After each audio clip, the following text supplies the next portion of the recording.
খুব মজার জোক ছিল, শুনেছো তুমি? দেখো মা, he looks like a monkey. দেখো মা সব সময় আবার জ্বালাতন এসব? করে আমাকে। আরে প্লিজ তোমরা এই ঝগড়া করো না। মা, ও আমাকে বলতে থাকে সারাক্ষণ।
তো এইটা হলো হরর হাউস। Adventure again. আরে ভাই ভয় পাচ্ছিস নাকি? আরে ভয় পাস না, আমি আছি তো সাথে। যদি কিছু হয়ে যায় আমার। আরে কি কিচ্ছু আর হবে না ভাই। আরে কি আর হবে ভাই। স্যার এসে গেছেন। হরর হাউস চ্যালেঞ্জ তো নিচ্ছেন আপনারা, কিন্তু একটা কথা আপনাদের বলে দিই, এটা কিন্তু অতটা সহজ নয়। দুর্বল হৃদয়ের জন্য তো একেবারেই নয়। এটা ওই বাড়িটাই না যেখানে 2 বছর আগে একটা ফ্যামিলির মধ্যে মার্ডার হয়েছিল? আগে হ্যাঁ, গোটা ভারতবর্ষের থেকে ভয়ানক জায়গা দ্বিতীয় নেই। অনেকেই চেষ্টা করেছে, কিন্তু আজ পর্যন্ত কেউই বেশিক্ষণ এখানে টিকতে পারেনি। তাহলে বলো, তোমরা কি এই চ্যালেঞ্জ নিতে প্রস্তুত? জিমি ভাই, অল দ্য বেস্ট। জিমি, তুই তুই তুই ভয় পাচ্ছিস না এখানে? আরে ভয়টা আবার কিসের? আমি সিআইডি অফিসার হতে চাই, এসিপি প্রদ্যুমানের মতো, brave and strong. Good morning sir. Good morning Jimmy. আজ হঠাৎ কি মনে করে? কেমন আছো? খুব ভালো আছি স্যার, একদম আপনার মতো। আমার মতো? স্যার আপনার মতো থাকলে তাহলেই তো বড় হয়ে আপনার মতো সিআইডি অফিসার হতে পারবো। আরে বাবা, আমার মতন সিআইডি তে এসিপি হবে? আর এমনিতেও এইসব তো ফেক ব্যাপার, কিছুই রিয়েল নয়, সব ভয় পাওয়ানোর জন্য। আরে কিছুক্ষণ থাকবো ভেতরে, তারপর চলে যাবো বাইরে।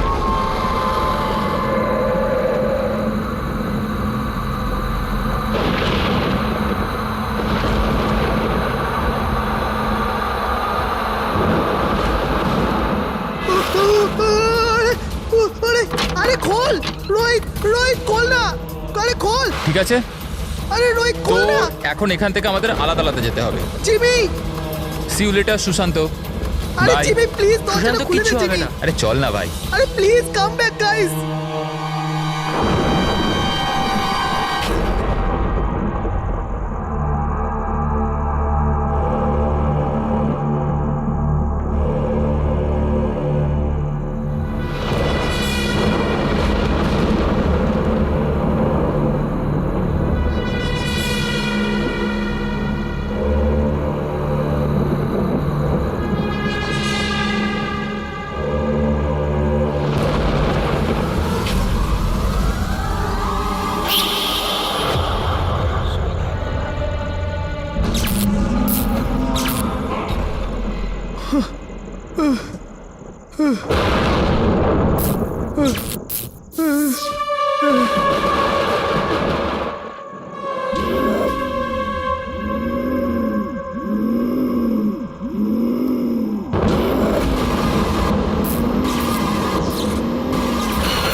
এদিকে কোথায় যাচ্ছিস? ক্লাস করবি, চল। সুশান্ত, কি হয়েছে? কাল রাত্রিরে আন্টিও ফোন করেছিল। তোর কি হয়েছে আমাকে একটু বলবি? দেখে তো কিছুই বোঝা যাচ্ছে না, কিছু তো বল। তুই চল আমার সাথে ক্লাসে চল। এই, কিছু তো প্রবলেম আছে।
সুশান্ত আমার সোনা, ম্যাম, সুশান্ত please, ma'am. কি হয়েছে প্লিজ বাবা? দাঁড়ান।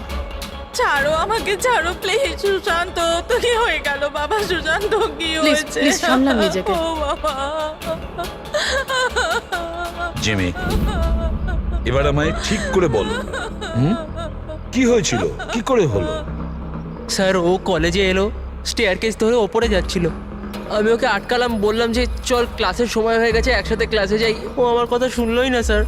ও ছাদে গিয়ে, আমার ওকে আটকানো উচিত ছিল স্যার।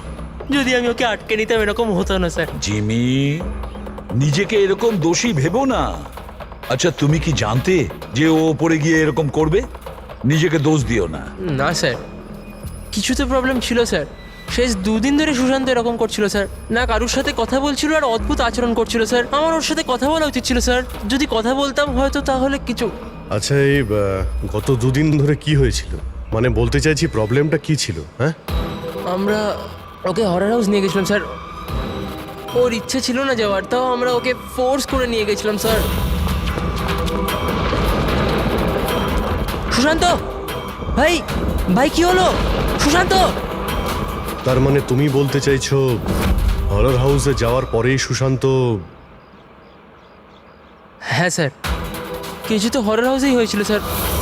আমরা সবাইও ভয় পেয়েছিলাম, কিন্তু সুশান্ত একটু বেশি ভয় পেয়েছিল স্যার। আমরা ভোরবেলা ওকে ওর বাড়িতে ছাড়তেও গেলাম। আমরা ভাবলাম যে শোয়ার পরে সব ঠিক হয়ে যাবে, কিন্তু না স্যার, রাত্রিবেলায় কিছু একটা হয়ে গেছিলো ওর সাথে। ভাই আমার কথাটা শোন, তুই শুয়ে পড়, ওটা একটা শুধু গেম ছিল। তুই ওখানে যা যা দেখেছিস একটাও কিছু রিয়েল ছিল না, সব ফেক ছিল। আমার কথাটা শোন। না জিমি ভাই, আমার কথাটা বিশ্বাস কর, কিচ্ছু ফেক ছিল না, সব সব আসল ছিল ভাই। কিছু তো ছিল ভাই। ও ও এখনো আমার সাথেই আছে। ও আমাকে ছাড়বে না ভাই, আমাকে ছাড়বে না। ওর কথা বলার ধরন থেকে আমার মনে হলো যে ও এখনো ভয় পেয়ে আছে, কিন্তু না স্যার, সুশান্ত ঠিক ছিল স্যার। ওকে কেউ একটা মেরে দিল স্যার, আর আমরা বাঁচাতেও পারলাম না। মেরে দিল সুশান্তকে স্যার।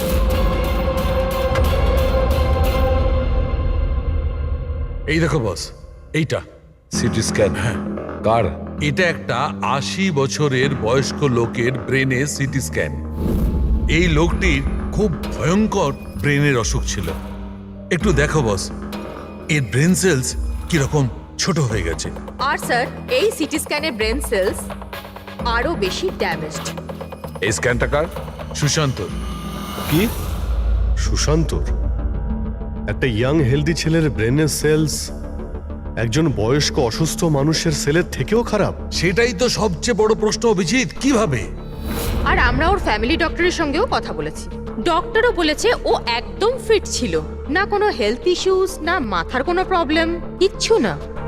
স্যার জিমি আমাদের বলল যে হরর হাউস থেকে ফেরার পরেই এই সুশান্তের বিহেভিয়ারে পরিবর্তন এসেছিল। আর স্যার সুশান্তর মারও তাই বক্তব্য। সুশান্ত অদ্ভুত অদ্ভুত কথা বলতে শুরু করেছিল। ওর মনে হচ্ছিল ওর আশেপাশে কেউ আছে যে ওকে মারতে চায়, অথচ কিছুই ছিল না। মাত্র দুদিনে সুশান্তর স্কিজোফ্রেনিয়া সিম্পটম দেখা দিয়েছিল, কিন্তু কিভাবে? অভিজিৎ, জিমি হয়তো ঠিকই বলছে, এটা কোনো আত্মহত্যা নয়, খুন হয়েছে, খুন করা হয়েছে, কিন্তু খুন করলো কিভাবে?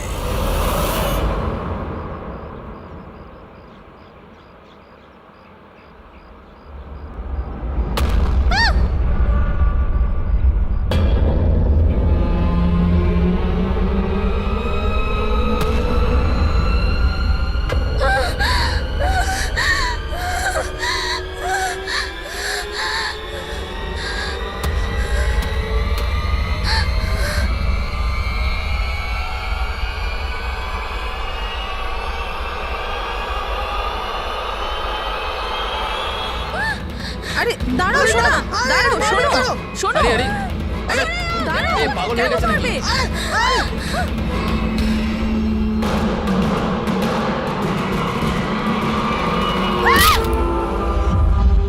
মেয়েটা খুব ভয় পেয়েছিল, এমন মনে হচ্ছিল যেন কেউ ওর পিছু নিয়েছিল।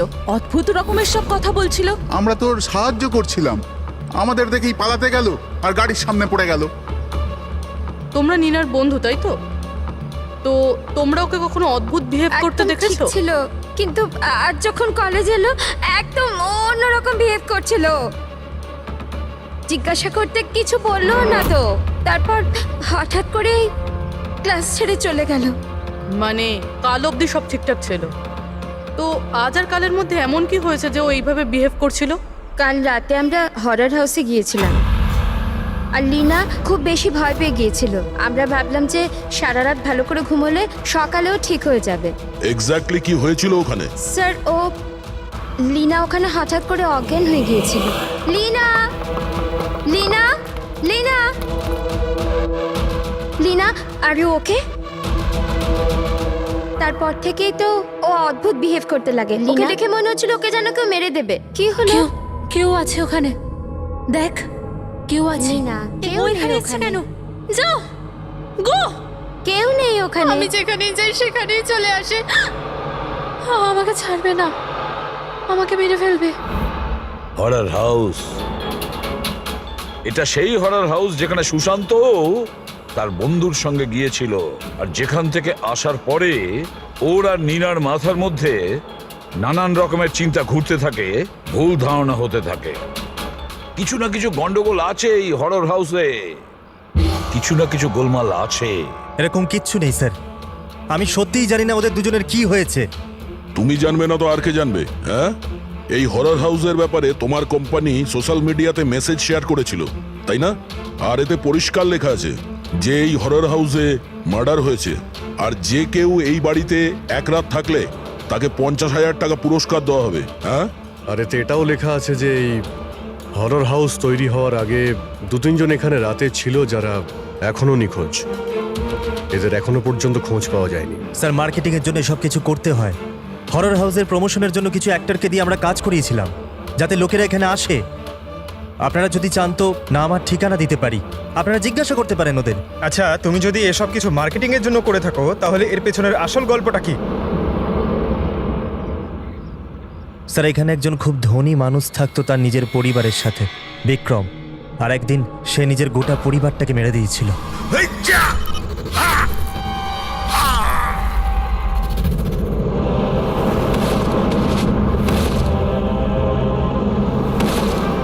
আমাকে মারতে এসেছিল, সবাইকে মেরে দিয়েছি আমি, সবাইকে মেরে দিয়েছি আমি। আমায় মারবি, আমায় মারবি।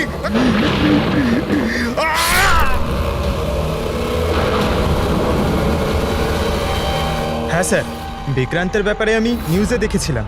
স্যার, এই জায়গাটা এমনিতেই ভূত বাংলোর নামে বদনাম ছিল, তো কেননা সেখান থেকে কিছু টাকা কামানো যাক। তাহলে স্কুল কলেজের বাচ্চাদের এরকম চ্যালেঞ্জ দিয়ে টাকা কামানোর নতুন উপায় বার করেছো, হ্যাঁ? কিন্তু তুমি কি ভেবেছো তোমার এই লোক দুটো বাচ্চার জীবন নিয়ে নিয়েছে? স্যার, আপনি জানেন তো যে হরর হাউসটা আসলে কি? এখানে সব কিছুই নকল স্যার। ভয় পাওয়ানোর জন্য ডেড বডির জায়গায় নকল অভিনেতারা থাকে, রক্তের জায়গায় লাল রং থাকে, লাউড নয়েজেস থাকে, দ্যাটস ইট। এখানে এমন কিচ্ছু নেই স্যার যাতে কারোর বিপদ ঘটতে পারে। স্যার স্যার ডক্টর সালুঙ্কের মেসেজ করেছে। ওর সিটি স্ক্যান থেকে জানা যাচ্ছে যে ওর ব্রেন সেল সেইভাবেই ড্যামেজ হয়েছে, ঠিক যেমনভাবে সুশান্তেরটা হয়েছিল স্যার।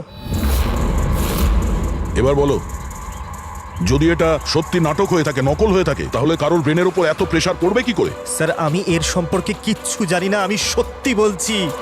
ঠিক আছে, আজ রাতে এই হরর হাউসে আমরা থাকবো। জানতে তো পারা যাবে বিজনেসের নামে এখানে কোন কোন খেলা চলছে।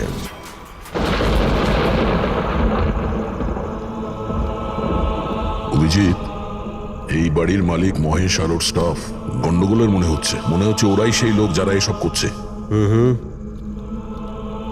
আমরা আলাদা আলাদা রুমে যাব, একা। আমরা সবাই নিশ্চয়ই এটা জানি যে এরা এখানে এমন ব্যবস্থা করে রেখেছে যাতে আমরা সবাই ভয় পেয়ে যাই। হ্যাঁ,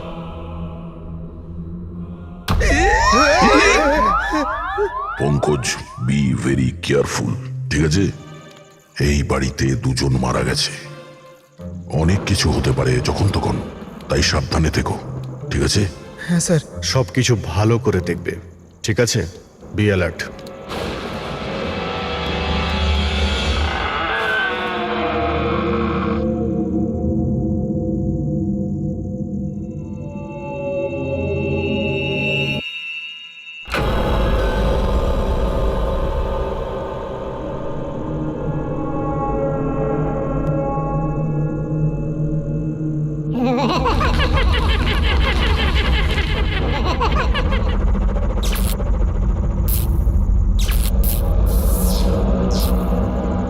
যদি দরজা অবধি যেতে হয় তো এই লাশগুলোকে টপকে যেতে হবে।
বিক্রান্ত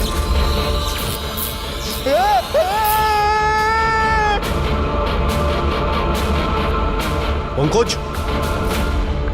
পঙ্কজ পঙ্কজ কি হয়েছে? হ্যাঁ পঙ্কজ আরে কি হলো? পঙ্কজ হ্যাঁ তুমি ঠিক আছো? সাবধানে।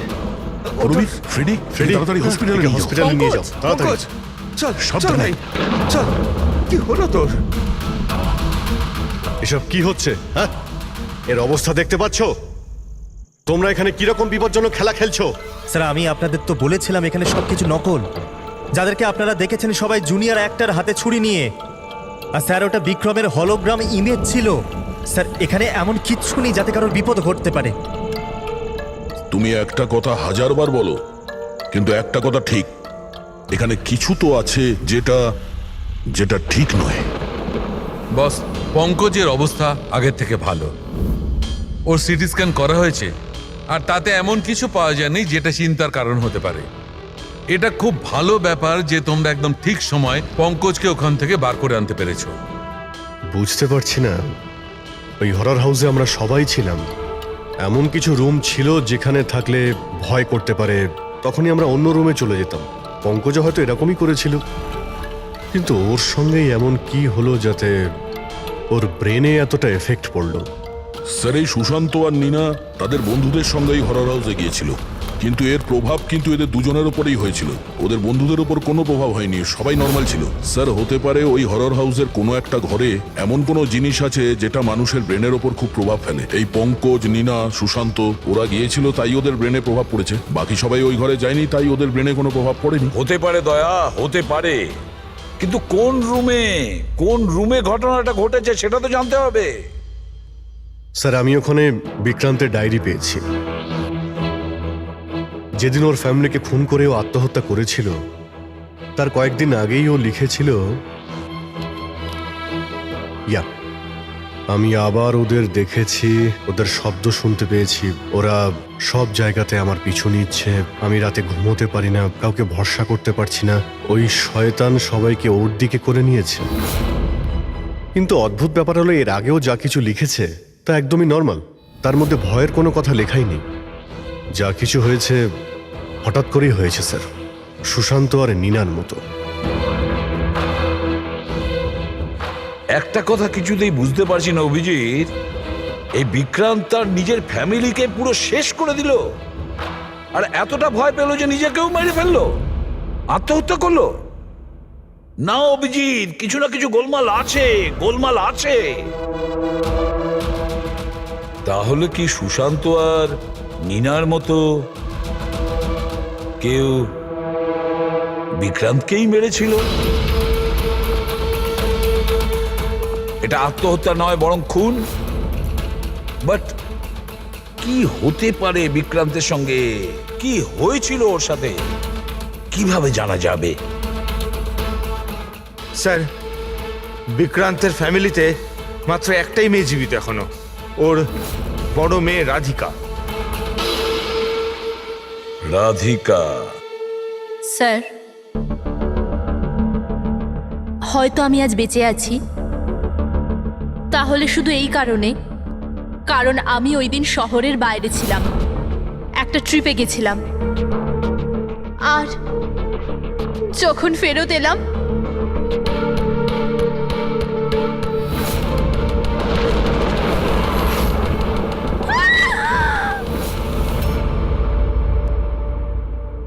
ওনার ডায়েরি আমি পড়েছি, তাতে এটা জানতে পেরেছি যে 10 সেপ্টেম্বরের আগে উনি একদমই নর্মাল ছিলেন। তারপর থেকে উনি কাউকে দেখে ভয় পাচ্ছিলেন, মনে হচ্ছিল কেউ ওনাকে মেরে ফেলতে চায়। 10 সেপ্টেম্বর স্যার 10ই সেপ্টেম্বর তো আমরা বাবার 50 বার্থডে সেলিব্রেট করেছিলাম। অনেক লোক এসেছিল, ফ্যামিলি, ফ্রেন্ডস, আর স্যার বাবা তো খুব খুশি ছিল। স্যার কিন্তু বাবার বার্থডের পরেই ওনার বিহেভিয়ার চেঞ্জ হয়েছিল। অভিজিৎ, তার মানে বিক্রান্তের সঙ্গে যা কিছু ঘটেছে সেটা ওই বার্থডে পার্টিতেই হয়েছে। কি কি এমন হয়েছিল যেটার কারণে বিক্রান্ত সেদিন ডিস্টার্ব ছিল? কি হতে পারে? আচ্ছা রাধিকা, আপনি বলতে পারবেন ওই দিন বার্থডেতে কারা কারা এসেছিলেন? ওই দিনের ভিডিও আর ফটোগ্রাফসও চাই আমাদের। সারা রাত বিক্রমকে পার্টিতে একদম নর্মাল লাগছিল, কিন্তু লেট নাইটে কারোর সাথে ওর ঝগড়া হয়েছিল। আমি দূর থেকে দেখেছিলাম, খুব জোরে জোরে তর্ক বিতর্ক চলছিল। তার সঙ্গে অজয়, বিক্রান্তের বেস্ট ফ্রেন্ড। বিক্রান্তের সাথে? স্যার, অনেক বড় ভুল করে ফেলেছে আমার বাবা মা, নিজের মেয়ের বিয়ে বিক্রমের সাথে দিয়ে। যদি ওর বাঁচতেই না ইচ্ছা ছিল তাহলে মরে যেত, কিন্তু আমার বোন আর বাচ্চাদের মারার কি দরকার ছিল? বিক্রান্ত মারা যাওয়ার পরে সমস্ত প্রপার্টি তো রাধিকার নামে হয়ে গিয়েছিল না? নো স্যার, বিক্রমের ব্যবসা আর ওর সম্পত্তির মধ্যে রাধিকার কোনো ইনভলভমেন্ট নেই স্যার। ওর পরিবারের পর ও পুরো ভেঙে পড়েছিল, একটা টাকাও নেয়নি স্যার। বেশিরভাগ টাকাটাই ও চ্যারিটি করে দিয়েছিল। আর বিক্রান্তের বিজনেস? স্যার, ওর কাজিন আছে না দীপক, ওই সব সামলাতো। দীপক, বিক্রান্তের মৃত্যুর পরে ওর পুরো বিজনেসের প্রপার্টি তুমি সামলেছ, তাই তো? কারণ বিক্রান্তের ফ্যামিলিতে আর কেউ ছিল না, শুধু রাধিকা ছাড়া। আর রাধিকা নিজেকে বিজনেস আর প্রপার্টি থেকে নিজেকে সরিয়ে দিয়েছিল এই জন্য, তাই তো? আগে সবাই এটা জানতো যে বিক্রম আমার কাজিন ছিল, আর কাউকে তো দায়িত্ব নিতেই হতো। কিন্তু এসব আপনি আমায় কেন প্রশ্ন করছেন? দেখুন, বিক্রম আর তার পরিবারের সাথে যা কিছু হয়েছে তার আফসোস সবারই আছে। ওটা একটা দুর্ঘটনা ছিল, চক্রান্ত নয়। আপনারা সবাই এটা ভাবছেন যে দীপক আত্মহত্যা করেনি, খুন করে দিয়েছে কেউ ওকে। আমি মেরেছি ওকে, আর টাকা দিয়ে আমি খুন করিয়েছি ওকে। স্যার, ও আমার খুব ভালো বন্ধু ছিল, খুব ভালো। আমাদের দুজনের মধ্যে পুরো একদম ভাইদের মতো ভালোবাসা ছিল। আমরা তো জেনেছি যে অনেক দিন ধরেই তোমাদের দুজনের বন্ধুত্বের মধ্যে একটা চিড় ধরেছিল। কি বলছেন? না স্যার, স্যার ওই যে হয় না বন্ধুদের মধ্যে মাঝে মাঝে ওই একটু ঝগড়া হয়, প্রবলেম হয়, ওইরকমই কিছু হয়েছিল। কিন্তু স্যার পরে আমরা প্যাচ আপ করে নিয়েছিলাম। স্যার আমার কথা ভালো করে শুনুন, যদি আমাদের মধ্যে বন্ধুত্ব না থাকতো তাহলে ও কি আমাকে পার্টিতে ডাকতো? হ্যাঁ, রাইট। আর ওই পার্টিতেই তোমার সঙ্গে খুব ঝগড়া হয়েছিল বিক্রান্তের। ঝগড়া? আমাদের কাছে একজন সাক্ষী আছে। না স্যার, ঝগড়া হয়নি স্যার। আসলে কি বলুন তো, ওই 3-4 পেগ ভেতরে যাওয়ার পর শুধু আমরা দুজন হাইপার হয়ে গেছিলাম। তারপর আমাদের দুজনের মধ্যে ওই তর্কাতর্কি শুরু হয়ে গেছিল, দ্যাটস ইট। অদ্ভুত কথা বলেন ম্যাম আপনারা। পুরো পৃথিবী জানে যে বিক্রম নিজের ফ্যামিলির খুন করে নিজে সুইসাইড করেছিল। হতে পারে ওর অনেক বড় প্রবলেম ছিল, পুলিশও এই কেসটা ক্লোজ করে দিয়েছে। তো আপনারা কেন আমাকে 2 বছর বাদে এই কেসটাতে ফাঁসাতে চাইছেন? আমি এরকম কেন করব? দেখুন, আমরা তো শুধু এটুকুই জানতে পেরেছি, বিক্রান্তের কোম্পানিতে বছরের পর বছর কাজ করার পরেও আপনার প্রমোশন হয়নি। ইনফ্যাক্ট বিক্রান্ত আপনাকে বরখাস্ত করতে চেয়েছিল, আর তারপর আচমকা বিক্রান্তের মৃত্যুর পর আপনার ফাইন্যান্সিয়াল কন্ডিশন বেটার হয়ে গেল। হ্যাঁ, তো মানে আপনারা এটা বলতে চাইছেন যে আমি বিক্রমকে খুন করে ওর পুরো প্রপার্টিটা নিজের নামে করিয়ে নিয়েছি? Is that you want to say? আপনাদের এটা মনে হয় যে আমি বিক্রমকে উস্কেছিলাম নিজের ফ্যামিলিকে মেরে দিয়ে আত্মহত্যা করার জন্য? এ ব্যাপারে আপনাদের কাছে কোনো প্রমাণ, কোনো সাক্ষী আছে? দীপক, বিক্রান্তের 50তম জন্মদিনের পার্টিতে তুমি নিশ্চয়ই ছিলে, তাই তো? তাহলে কোনো গিফটও নিয়ে গিয়েছিলে? 50 বছরের পার্টি বলে কথা। কি কি নিয়ে গিয়েছিলে একটু বলো না। আগে 2 বছর আমি বিভিন্ন জনকে বিভিন্ন গিফট করেছি, কি করে বলবো যে বিক্রমকে কি দিয়েছিলাম? আমি ঠিক মনে করতে পারছি না। আই থিঙ্ক শুধু কার্ডটাই দিয়েছিলাম। কিন্তু স্যার এই হঠাৎ মধ্যেখানে গিফট কোথা থেকে চলে এলো? আর আমার মনে নেই যে আমি ওকে কি গিফট দিয়েছিলাম। এটা 2 বছর আগের ঘটনা ম্যাম। আর কাউকে কোনো গিফট দেয়া কি কোনো দোষের কিছু? আমি বিক্রমকে ওর ফেভারিট অথরের নতুন বই গিফট করেছিলাম, কিন্তু ওকে অন্যরা কে কি গিফট করেছিল সেটা আমি জানি না। আপনি কেন জানতে চাইছেন?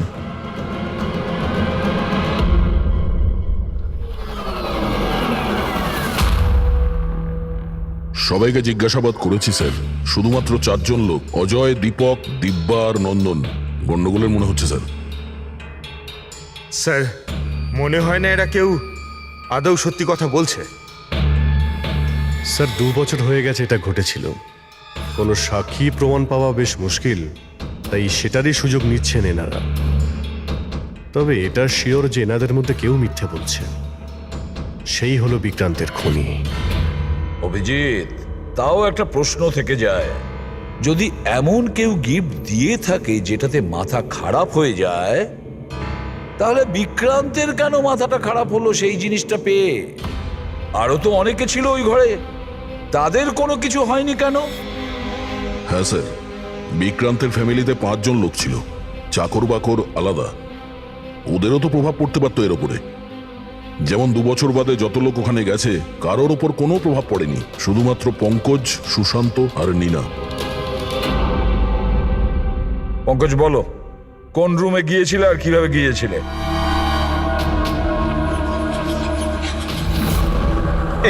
এটা করিডোর ছিল স্যার। আমি সিঁড়ি দিয়ে নিচে যাই স্যার, করিডোর ক্রস করে এখানে হলে যাই স্যার, আর তারপর স্যার ওখানে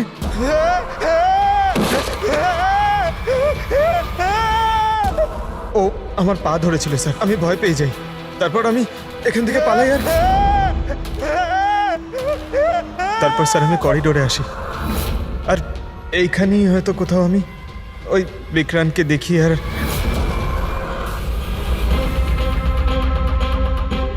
হ্যাঁ স্যার, পঙ্কজকে আমরা এখানেই পেয়েছি, এই করিডোরেই। আর নীনাকে ওর বন্ধুরা এই জায়গাতেই দেখেছিল। আর সুশান্ত এখানেই, সুশান্ত এই জায়গাতেই পেয়েছিল। আর সেটা যাই হোক, যেটা আমরা খুঁজছি হতে পারে এর আশেপাশেই কোথাও আছে। স্যার ওখানে কি থাকতে পারে? ওখানে তো অ্যান্টিক্স, পেন্টিং, না জানি কি কি ছিল। ওখানে এমন কি থাকতে পারে যার জন্য ওরা মারা গেল? স্যার বিক্রান্তের মৃত্যু 2 বছর আগে হয়েছিল, আর এই দুজনের মৃত্যু সবে মাত্র হয়েছে 2 বছর পরে। এমন কি জিনিস থাকতে পারে ওখানে যার ফলস্বরূপ এতগুলো মৃত্যু হলো? কি আছে সেটা খুনি বলতে পারবে।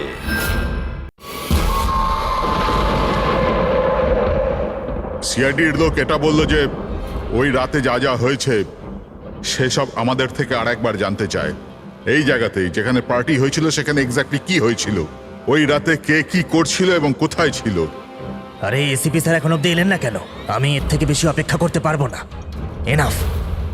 একটা কাজ করি, এসপি স্যারকে একবার ফোন করে নিই। ওকে। আরে তোমরা যা করবে করো, আমি তো চললাম। আমি এখানে এক মুহূর্ত থাকবো না, আরে এক দাঁড়া। মুহূর্ত থাকবো না। আরে দাঁড়া না একবার।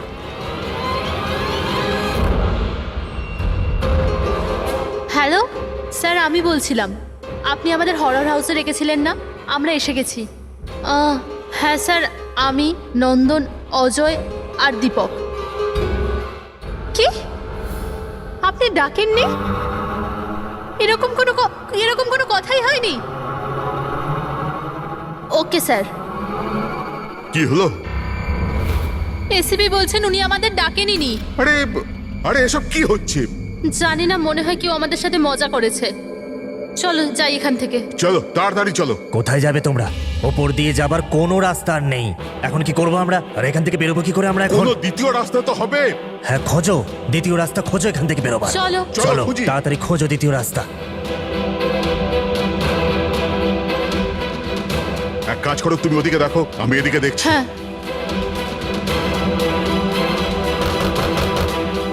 আরে কেউ আছেন?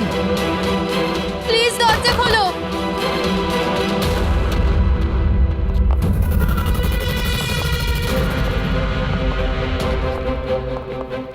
এসব কি মজা হচ্ছে স্যার? আপনারা কেন বিরক্ত করছেন আমাদের? বিরক্ত করছি না আমরা, শুধু পরীক্ষা নিচ্ছি, আর তার রেজাল্টও পেয়ে গেছি। আমরা বুঝতে পেরেছি খুনি কে। আপনাদের সবাইকে এই হরর হাউসে সেই জায়গাতে বন্দি করা হয়েছিল যেখানে এমন কোনো জিনিস আছে যার কারণে ব্রেনের ওপর খুব প্রভাব পড়ে আর মানুষ অদ্ভুত ধরনের বিহেভ করে, কিন্তু ওই জিনিসটার ব্যাপারে খুনি জানে। আর সেই জিনিসের কারণেই খুনিকে চিনতে পারা গেছে। খুবই স্বাভাবিক খুনি ওই জিনিসটাকে নোটিস করবে, তার থেকে দূরে যাওয়ার চেষ্টা করবে, কারণ ও এটা চাইবে না যে বিষাক্ত কেমিক্যালের প্রভাব ওর উপর যেন না পড়ে। চারিদিকে দরজা বন্ধ ছিল, ও এখানে আটকে গিয়েছিল, সেই জন্যই ও ওটাকে ছুঁয়ে ফেলার ভুল করে। আর এই ঘরে কি কি ঘটেছে সবকিছু সিসিটিভি ক্যামেরায় বন্দী।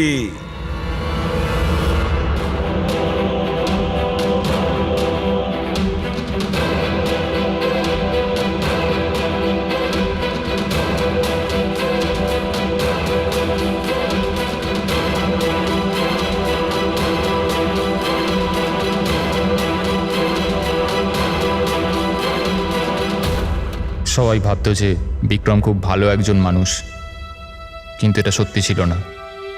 বিক্রম খুবই বাজে লোক ছিল। ওর আমার বউয়ের সাথে অ্যাফেয়ার চলছিল। আমার বউ তার ভুল বুঝতে পেরেছিল। ও বিক্রমের থেকে দূরে যেতে চাইলেই বিক্রম ওকে হুমকি দিতে শুরু করলো। বলতে লাগলো, তোমার বরকে বলে দেবো, ওকে চাকরি থেকে বের করে দেবো। লজ্জায় আমার বউ আত্মহত্যা করেছিল। আর তাই তুমি ওর ওপর প্রতিশোধ নিতে চেয়েছিলে? আমার একটা বন্ধু কেমিস্ট ছিল, আমি ওর থেকেই টক্সিক বিষটার সম্বন্ধে জানতে পারি। আমি জানতে পেরেছিলাম যেটা এমন একটা কেমিক্যাল যাতে মানুষ মানসিকভাবে অসুস্থ হয়ে পড়ে। আমি বিক্রমকে গিফট দেওয়ার জন্য একটা অ্যান্টিক লণ্ঠন কিনলাম, আর ওর সলতেটাকে ওই কেমিক্যালটার মধ্যে চুবিয়ে ওকে গিফট করে দিলাম। যখন যখন বিক্রম ওই লণ্ঠনটাকে জ্বালাতো, ওর বিষাক্ত ধোঁয়া সারা ঘরে ছড়িয়ে পড়তো। বিক্রমের ওপর ওই ধোঁয়ার প্রভাব সেইভাবেই পড়ল যেভাবে আমি চেয়েছিলাম। ফলে ও আস্তে আস্তে পাগল হতে থাকে, আর একদিন হঠাৎ পরিবারের সকলকে মেরে দিয়ে নিজেও মরে যায়। কেউ কোনোদিন এটা জানতেও পারেনি যে ওই কেমিক্যালটার জন্যই ও এত বড় একটা কাণ্ড ঘটিয়ে ফেলল। আর একদিন কেসটা বন্ধ হয়ে গেল। তারপরে বিক্রান্তের এই বাড়িটাকে মহেশের বাবা কিনে নেন। মহেশ এটাকে হরর হাউস বানায় আর বিজনেস স্টার্ট করে দেয়, কিন্তু ওই জিনিসটা এখানেই রয়ে যায়, স্টাডি রুমে নয়, করিডোরে, যার জন্যই এই সব হচ্ছিল। সত্যি বলছি, আমি যখন জানতে পারলাম যে ওই বিষাক্ত লণ্ঠনটার জন্য 2 বছর বাদেও লোকজন মারা যাচ্ছে, তো আমি ঘাবড়ে গেলাম। আমি লণ্ঠনটা এখান থেকে বের করবার রিস্কটা নিতে চাইনি। সব অপরাধী একই কথা ভাবে। সে খুব চালাকি করে নিজের কাজটা করেছে, আর তাকে কেউ কোনোদিন ধরতে পারবে না। কিন্তু সব অপরাধী ওই একই কথা ভুলে যায়। আইনকে কেউ বেশি দিন ধরে বোকা বানিয়ে রাখতে পারে না। একদিন না একদিন সে ধরা পড়বেই। দেখো, তোমার সেই প্রতিশোধের আগুনে কতগুলো নিরীহ লোকের প্রাণ গেল। আইন তোমাকে কোনোদিন ক্ষমা করবে না। কঠোরতম শাস্তি হবে তোমার, ফাঁসি হবে তোমার, ফাঁসি।